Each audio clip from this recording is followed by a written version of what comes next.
रात्रीचे 2:30 वाजले असतील. काळ्या रात्रीच्या अंधारात फक्त चंद्राचा उजेड दिसत होता. हरी त्याच्या 2 मित्रांसोबत गच्चीवर असलेल्या पाण्याच्या टाकीसमोर बसलेला. हरीश उर्फ हरी, प्रदीप आणि केतन, तिघं अगदी लहानपणापासूनचे मित्र. एकच शाळा व त्यानंतर एकाच कॉलेजमध्ये शिक्षण घेऊन तिघांनी वेगवेगळ्या कंपनीमध्ये काम सुरू केलं. आज हे तिघं मित्र बसून एकत्र बोलत होते. अगदी खास आणि जवळच्या या मित्रांना आज एकमेकांवरच संशय येत होता. खरं तर हा संशय नसून एक भीती होती मरण्याची. प्रदीप, केतन आणि हरी तिघं पण एकमेकांपासून लांब लांब बसलेले. तिघंही त्रिकोणाकारात बसले होते. तेच हरी त्यांच्या समोर बसून बोलत होता. प्रदीप आणि केतन अगदी शांतपणे ऐकत होते. भेंडी, पहिलेचे दिवस पण काय दिवस होते ना भाई. बिलकुल पण टेन्शन नव्हतं. च्या आता नुसतं डोक्याची किरकिर होत असते. हरी म्हणाला, अरे शांत का बसला आहेस, बोल ना. प्रदीप, चल केतन तू तरी बोल. अबे काय तुम्ही लोक पण ना नुसतं येड्यावानी घाबरता. अरे काय भूतभीत नाहीये इथं. अबे कशाला घाबरताय, मी आहे ना. चायला केतन, तुझी तर नुसतीच फाटली आहे. भेंडी सोड. अबे तो किस्सा आठवतो का 1 वर्षाआधी, काय मज्जा केलती रे भाई आपण. केतन आणि प्रदीप दोघेही घाबरत होते. हरी बोलत होता पण त्यालाही आतून खूप भीती वाटत होती. कोणी पण एकमेकासमोर बघत नव्हते. 1 दिवसापूर्वी, ए हरी, अरे भाई आहेस कुठे, फोन तरी उचल. अरे साल्या कामावर आहे मी, आता वेळ भेटला. बोल काय झालं. अरे उद्या मला आणि प्रदीपला सुट्टी आहे. तुझं काय आहे जॉबचं. हे बघ भाई, आधीच सांगतो, नखरे न करता सुट्टी घेऊ द्या. उद्या काय पण करून भेटायचं आहे. आबे असं कसं सुट्टी घेऊ. भेंडी, तुला तर माहीत आहे ना माझी सुट्टी शुक्रवारची असते. रविवारी कसं सुट्टी घेऊ. आबे प्रदीप, हा बघ काय बोलतोय, तूच बोल बघ. केतनने फोन प्रदीपच्या हातात दिला. अरे भाई भेट ना. आबे कधीतरी प्लॅन होते, त्यात पण तू बोट दाखवू नकोस हां. अरे भिकाऱ्या, बघतो, चल संध्याकाळी भेटून बोलूया. चल, मला जरा काम आहे, ठेवतो फोन. काय झालं, काय बोलला हरी. काय नाही, संध्याकाळी भेटल्यावर सांगतो बोलला. संध्याकाळी प्रदीपच्या घरासमोर प्रदीप आणि केतन हरीची वाट बघत बसले होते. काही वेळानंतर हरी पण तिथं आला. बोल शेठ, काय झालं. आम्ही काय बोलू, तू बोल भाई, आम्ही रेडी आहोत. तुझं काय ते ठरव. अरे हो रे भावा, घेतली सुट्टी मी. आता पुढे बोल, काय प्लॅन आहे. अरे सही ना, हा बघ, हा असतो खरा मित्र.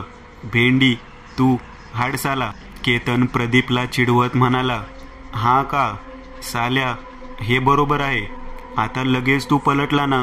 बघितलं रे तुला, आतापर्यंत मस्त बोलत होता माझ्यासोबत आणि आता लगेच. गप रे तू. अरे ते सगळं सोडा, आधी मला सांगा प्लॅन काय आहे. ब्रदर, प्लॅन ना जागरणाचा आहे. फुल नाईट, नुसतं मजा. जागरण कुठे करणार. आणि ओ प्रदीप, भेंडी, याच्या घरच्या आधीच याला मुलीवानी ठेवतात. याला काय घंटा सोडतील नाईटला. आबे भाई ऐकून घे आधी, माझ्याच घरी नाईटचा प्लॅन आहे, समजलं का. आला लगेच शाना. आबे तुझ्या घरी काय पकवतोय. हे बघ, याला ना माझं काही खरंच वाटत नाही. सांग रे केतन तू. अरे शेठ, याच्या घरचे सगळे गावाला चालले आहे, मग घरी कोण नाही, हा एकटाच आहे. म्हणून तर नाईटचा प्लॅन केला आहे भाई. असं आहे का. मग तुझ्या आईला आधी सांग ना. मग तुझ्या आईला आधी सांग ना. तसं नुसतंच फालतूची भनभन करतोय. हा ना, सोड ना, या प्रदीपला डोकंच नाहीये. हो का. भेंडी, लगेच. चल मग, उद्याचं ठरलं. भेंडी, आणि जर कोणी कॅन्सल केला प्लॅन तर भाई खरंच मग पुढे कधी कुठला प्लॅन ठरला तर मला सोडून बनवायचा. हो रे भिकारी, गप आता. हो बे शहाण्या, चल चल आता. दुसऱ्या दिवशी संध्याकाळी प्रदीपचे घरचे गावाला निघून गेले. केतन, प्रदीप आणि हरी एकाच चाळीत राहायचे. प्रदीपने केतन आणि हरीला फोन केला आणि दोघांना घरी बोलावलं. थोड्याच वेळात तिघही ठरल्याप्रमाणे एकत्र जमले. भाई सगळी तयारी झाली ना. हो रे शेठ. भाई, आणि तू सगळं आणलंय ना. हो रे, सगळं आणलं आहे, चला. तिघांची मजाक मस्ती चालू झाली. गंमत करत रात्रीचे 1 वाजले आणि तिघही थकून बसले. भाई राज दमलो रे भेंडी. हो रे भाई, कंटाळा यायला लागला आता. मग काय करायचं आता? काय नाही, बस झाली मजा, आता ताणून झोपूया. काय बे हरी, झोपूया. चला ना, काहीतरी असं खतरनाक करूया. आबे गप, एवढ्या रात्री काय खतरनाक करायचं आहे आता? आबे गप, उशी घे आणि झोप. अरे हट, काय झोप भेंडी, काय नाईट मारायचा फायदा आहे का? काहीतरी करूया ना बे. काहीतरी म्हणजे काय ते तर सांग. केतनने थोडा विचार केला आणि मग बोलला, चला ट्रूथ अँड डेअर खेळूया. हा आला लायकीवर. नुसतं भेंडी बच्चे चाळी. प्रदीप थोडं चिडून बोलला, ए तुझ्या आईला, तुला नाही खेळायचं ना, मग गप झोप भिकाऱ्या. आबे सोडणारे, काय ट्रूथ अँड डेअर? आपल्या एकमेकांबद्दल सगळंच माहीत आहे, मग आता अजून काय खरं बोलायचं? हे ह्या वेड्याला समजव. हां मग ट्रूथ सोडा, फक्त डेअर खेळूया. बरं ठीक आहे, चालेल, चला खेळूया. तुला खेळायचं आहे की नाही शेवटचा विचारतोय. केतन प्रदीपला विचारत म्हणाला, हो चल, आता काय खेळूया. बरं पहिले कोण करणार? कोण करणार ते सोड, काय करायचं ते ठरव आधी. एवढ्या रात्री करायचं तर करायचं काय? भाई आहे, एक करू शकतो. काय? प्रदीप आणि हरी दोघंही प्रश्नार्थक भावाने केतनकडे पाहू लागले. भाई, ती पाठची खाली बिल्डिंग आहे ना, त्या बिल्डिंगमध्ये थेट गच्चीवर जाऊन वरतून हात दाखवायचा. आबे हाड, येडा झालाय का? त्या भूत बंगल्यात? मी नाही हाड, अजिबात नाही. का, फाटली का तुझी? एवढं बोलतोय ना, तर स्वतः जाऊन दाखव मग. हो जा, तू जाऊन दाखव. हां ठीक आहे, नो प्रॉब्लेम, मी जातो ना. तिघही घराला ताळा लावून पाठच्या त्या बिल्डिंगजवळ आले. अख्ख्या एरियात या भुताळ बिल्डिंगचे चर्चे होते. लोक दिवसाला पण त्या बिल्डिंगच्या रस्त्याने जायला घाबरायचे. त्या बिल्डिंगच्या मागचा इतिहास असा होता की गेल्या 20 वर्षापासून ती बिल्डिंग रिकामी होती.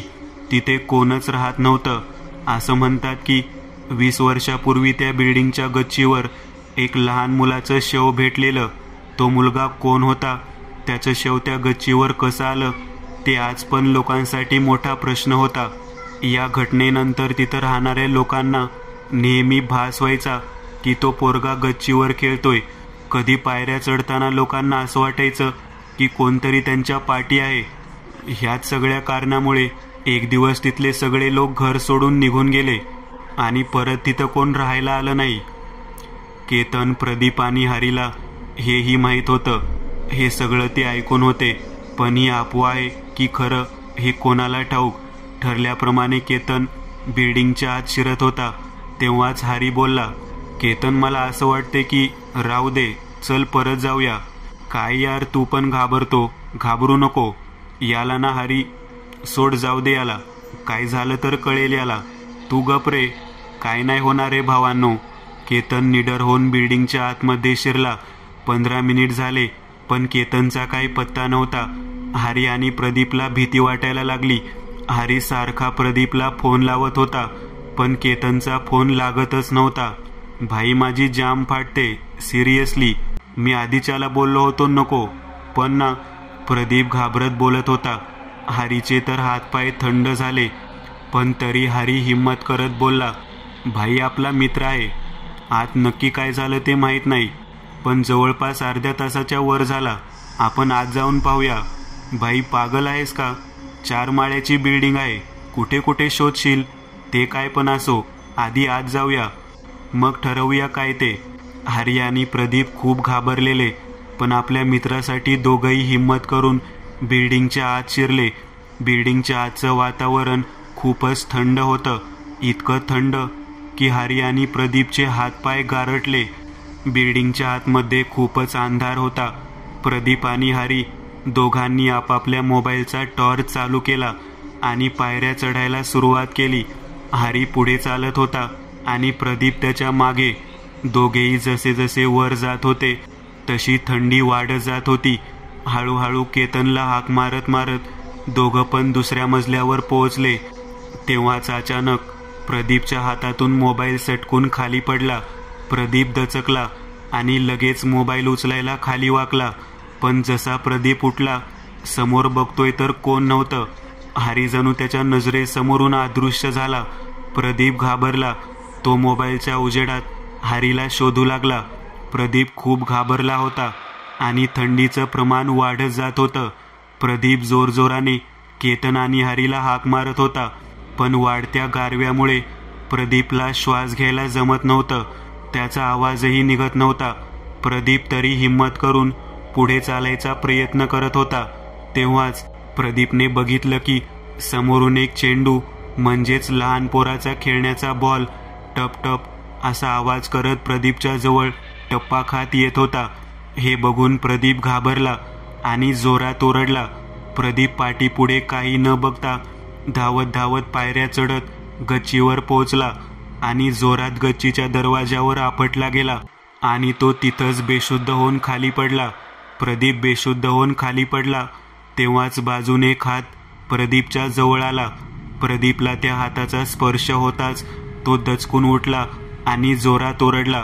तेव्हा हरी त्याला शांत करत म्हणाला, प्रदीप प्रदीप मी आहे, मी हरी. हरीला समोर बघून प्रदीप शांत झाला. प्रदीपनी लगेच हरीला मिठी मारली, पण तेव्हाच लगेच प्रदीपची नजर केतनवर पडली. प्रदीप दचकून लांब गेला. तू खरंच हरी आहेस ना? अरे हो भेंडी, मी हरी आहे. काय झालं भाई? मग साल्या हरामी निर्लज्ज, मधीच गायब होऊन तू इथे कसा पोचलास? वरतुना केतन इथं. भेंडी तुम्हाला माहित नाही माझी किती बेकार फाटली. प्रदीप नुसताच थरथरत बोलत होता. आबे तुझी सोड, इथं माझीच बेकार फाटली आहे. केतनचा आवाज ऐकून हरीने लगेच मागे वळून पाहिलं. समोर बघतोय तर केतन उभा होता. केतनला बघून हरीच्या मनात शंका जागृत झाली. तेच नव्हे पण त्याला खूप भीती वाटायला लागली. हरीच्या मनात सारखे प्रश्न पडू लागले की केतन इथं कसा पोहोचला? तू तर भेंडी गप्प बस आल्या, हे सगळं तुझ्यामुळे झालं आहे. चांगलं घरी झोपलो असतो आपण, पण तुला लई खाज होती, काहीतरी खतरनाक करायची. प्रदीप म्हणाला, तू बरोबर बोललास प्रदीप, आपण खरंच चुकी केली इथे येऊन. हरी अजून पण केतन समोर संशयाने बघत होता, पण तरी त्याने मनात काहीतरी ठरवलं आणि केतनकडे दुर्लक्ष केलं. आधी शांत व्हा आणि नीट ऐका, आपल्याकडे दुसरा काही पर्याय नाहीये. काही झालं तरी सकाळपर्यंत इथंच बसून राहूया. आता जे होईल ते सकाळी बघू. हो भाई तेच. मला आधी सांगा की तुम्ही दोघं इथं वरती कसे पोहोचले? तू शांत हो रे प्रदीप, सगळं सांगतो तुला, पहिले शांत हो. तिघही पाण्याच्या टाकीजवळ येऊन बसले. रात्रीचे 2:30 वाजले होते. तिघांच्या मोबाईलला अजिबात नेटवर्क नव्हतं. तिघं पण आपापल्या मोबाईलचा टॉर्च चालू करून बसले होते. प्रदीप, केतन आणि हरी तिघं पण एकमेकापासून लांब लांब त्रिकोणाकारात बसले होते. तेच हरी त्यांच्या समोर बसून बोलत होता. प्रदीप आणि केतन अगदी शांतपणे ऐकत होते. भाई सांग आता, तुम्ही दोघे वरती कसे पोहोचले? प्रदीप अगदी घाबरत बोलत होता. त्याच्या आवाजातून भीती स्पष्ट कळून येत होती. हरीने बोलायला सुरुवात केली. भेंडी, पहिलेचे दिवस पण काय दिवस होते ना भाई, बिलकुल पण टेन्शन नव्हतं. च्या मायला आता नुसतं डोक्याची किरकिर होत असते. हो ना रे? काय झालं केतन? बोल काहीतरी. केतन हरीकडे पाहू लागला, पण तो काहीच बोलला नाही. हे शांत का बसला आहेस? बोल ना. केतन, चल. प्रदीप, तू तरी बोल. आबे काय तुम्ही लोक पण ना नुसतं येड्यावनी घाबरता. अरे काय भूतभीत नाही इथं, कशाला घाबरताय? मी आहे ना. चायला केतन, तुझी तर नुसतंच फाटली आहे. भेंडी सोड. आबे तो किस्सा आठवतो का 1 वर्ष आधी? काय मज्जा केलती रे भाई आपण. हरी मुद्दाम कायचं काय बोलत होता. हरीला केतनला बघून शंका वाटत होती, म्हणून तो सारखा केतनला बोलण्यासाठी भाग पाडत होता. केतन, बोलणारे भाई. हरीचं बोलणं केतन आणि प्रदीपला कळत नव्हतं. तो असं का बोलतोय त्यांना ह्याची अजिबात ठाऊक नव्हती. ए हरी, तू ठीक आहेस ना? भाई हे सगळं काय बोलतोय? नीट बोल ना. तुझं असं बोलणं ऐकून माझी अजून फाटायला लागली भाई. भाई मी आहे ना, तू घाबरू नको. केतन हरीवर संशय घेत बोलला. आधी तू सांग ना की तू प्रदीपला सोडून कुठे गायब झाला होता? केतनचे असे शब्द ऐकून प्रदीप केतनपासून थोडा लांब झाला. हे बघून हरी बोलला, मी कुठे गायब नव्हतो झालो, मी तिथंच होतो. आधी तू सांग, तू इथं कसा आलास?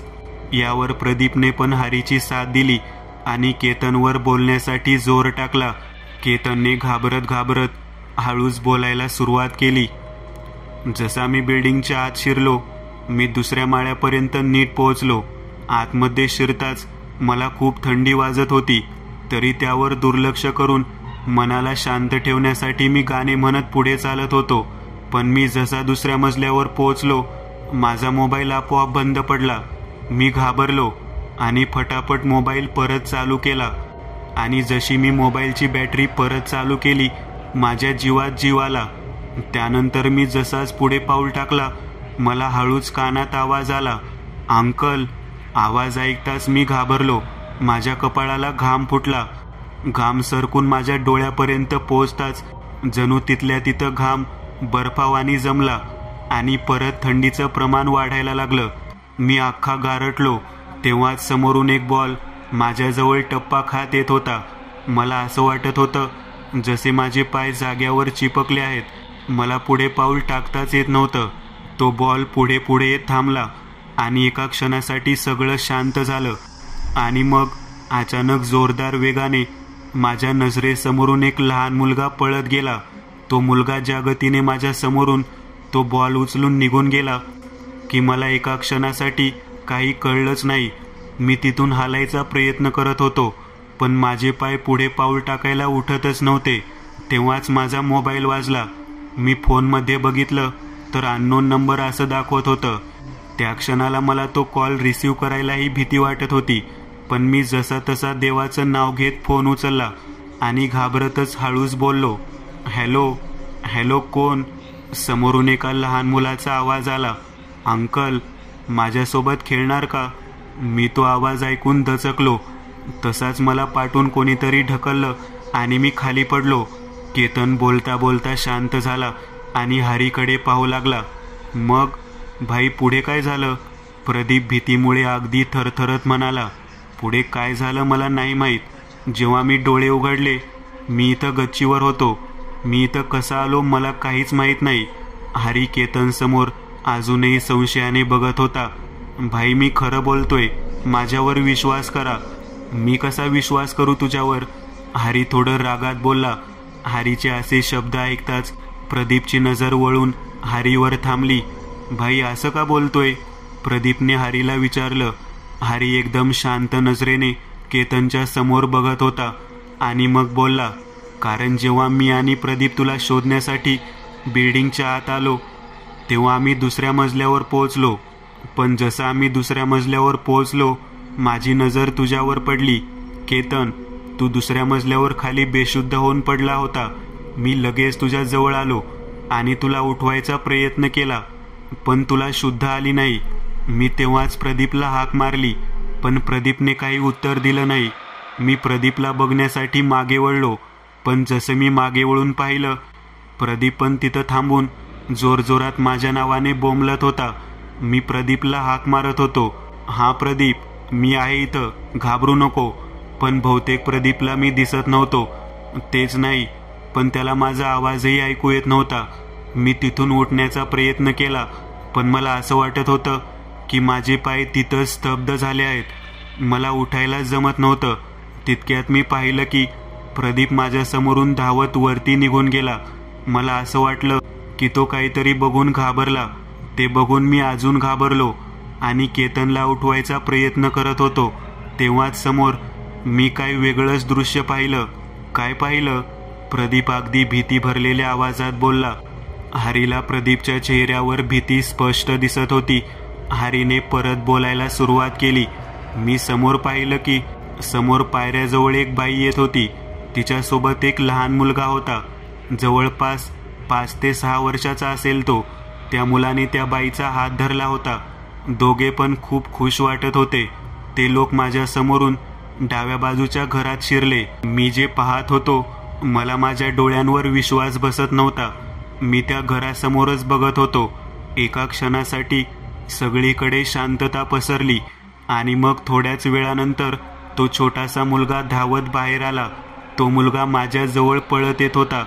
जसा तो माझ्या अगदी जवळ आला, मी त्याला घाबरून खाली वाकलो, पण तो जणू माझ्या आतून शिरून बाहेर पडला आणि धावत वरच्या मजल्यावर गेला. असं वाटत होतं की तो कोणाला तरी घाबरून पळत होता. मला काही समजत नव्हतं की काय चाललंय. पण अचानक मला माझे पाय मोकळे वाटायला लागले. मी लगेच जागेवरून उठलो आणि केतनला उठवायचा प्रयत्न केला, पण तो शुद्धीत नव्हता. मग मी त्याला खेचून एका बाजूला आणलं आणि भिंतीला टेकून त्याला बसवलं. मग मी तुला बघण्यासाठी वरती आलो प्रदीप. मी तुला हाक मारत मारत वरती गच्चीवर पोहोचलो आणि तिथे येऊन बघतोय तर तू बेशुद्ध होऊन पडलेला. आणि मग मी तुला उठवलं आणि तू मलाच बघून घाबरलास. हरी प्रदीपकडे बघत बोलला. हरीचं बोलणं संपल्यानंतर प्रदीप केतनकडे शंकेच्या नजरेने पाहू लागला. तेच हरीही केतन समोर संशयजनक नजरेने पाहत होता. ए, तुम्हाला काय झालं यार? तुम्ही दोघी असे का बघताय माझ्यासमोर? मग सांग, तू वरती कसा पोहोचलास? मी तर तुला तिथं बसवून आलतो. मी जेव्हा वरती आलो तेव्हा इथं फक्त प्रदीप होता. मग तू अचानक कसा काय आलास? हरी अगदी रागात व चिडून बोलत होता. हरी आणि प्रदीप पुढे पुढे चालत जात होते. तेच केतन त्यांना पुढे येताना बघून मागे मागे सरकत होता. मागे मागे सरकताना केतन अचानक त्याच्या जागेवर खाली मान टाकून थांबला. हे बघून हरी आणि प्रदीप पण तिथंच शांत थांबले. केतन तोंडातच काहीतरी बोलत होता. प्रदीप आणि हरीला खूप भीती वाटायला लागली. वातावरणात एकदमच बदल आला. थंडीचं प्रमाणही परत वाढलं. हरीने तरी हिम्मत केली आणि हळूच केतनला आवाज दिला, केतन. तसाच पाठून जोरात आवाज आला, हरी. हरी आणि प्रदीप तसेच पाठी वळले. पाहताय तर काय, केतन तिथं त्यांच्या समोर उभा होता. केतनला असं समोर उभा बघून प्रदीप आणि हरी विचारात पडले. हरीचा संशय खरा पडला. प्रदीपला काहीच समजत नव्हतं. हरी आणि प्रदीप परत पाठी वळले तर तिथं कोण नव्हतं.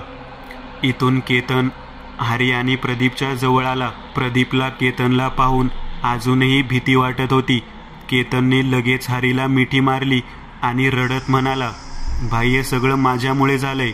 खूप मोठी चूक झाली यार, खूप मोठी चूक झाली. मित्रा, रडू नकोस. जे व्हायचं होतं ते झालं.